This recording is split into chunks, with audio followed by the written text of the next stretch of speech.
ಮಚಾ ನಿಂತ್ಕೊ ಮಚಾ, ಸ್ವಲ್ಪ ಗಾಡಿ ಬೇಕಾಯ್ತು ಮಚಾ. ನನಗೆ ಆಫೀಸ್ ಟೈಮ್ ಆಯ್ತು ಅಶು. ಮಚಾ ತುಂಬ ಅರ್ಜೆಂಟ್ ಇದೆ ಮಚಾ, ಪ್ಲೀಸ್ ಬೇಕಾಯ್ತು. ಅಷ್ಟು ಟೈಮ್ ಇಲ್ಲ ಅಶು ನನಗೆ. ತುಂಬ ಅರ್ಜೆಂಟ್ ಇದೆ ಮಚಾ, ಸ್ವಲ್ಪ ಪ್ಲೀಸ್ ಗಾಡಿ ಬೇಕಾಯಿತು. ಹೆಂಗಾದ್ರೂ ಮಾಡಿ ಗಾಡಿ ಕೊಡು ಮಚಾ. ಸರಿ ಆಯಿತು, ಬೇಗ ಬಾ ಹೋಗು.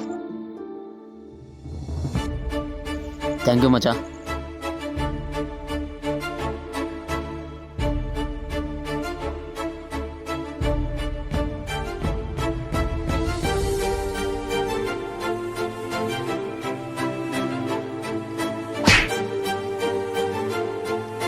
ಅರ್ಜೆಂಟ್ ಐತೆ ಅಂತ ಗಾಡಿ ಕೊಟ್ರೆ ಇಲ್ಲಿ ಬಂದು ಆಟ ಆಡಕತ್ತಾರೆ ನೀಬ್ರು. ಇನ್ಮೇಲೆ ಮಾತಾಡ್ಕೊಬ್ರಿ ನೀನು. ಫಸ್ಟ್ ಗಾಡಿ ಕೊಡು. ಏನಿಲ್ಲ ಮಚಾ, ಇವತ್ತು ಕೊನೆ ದಿನ ಅಂತ ಡಾಕ್ಟರ್ ಹೇಳಿದ್ದಾರೆ. ಗಾಡಿ ಕಲಿಬೇಕಂತ ತುಂಬ ಆಸೆ ಇತ್ತಂತೆ ಮಚಾ, ಅದಕ್ಕೆ ನಾನು ಗಾಡಿ ತಗೊಂಬಂದಿದ್ದೆ. ಹೌದಾ? ಸಾರಿ ಅಶು, ನನಗೆ ವಿಷಯ ಗೊತ್ತಿರಲಿಲ್ಲ. ಸರಿ ಬಾ, ಇಬ್ಬರು ಕಳ್ಸೋಣ ಅಂತ ಗಾಡಿನ.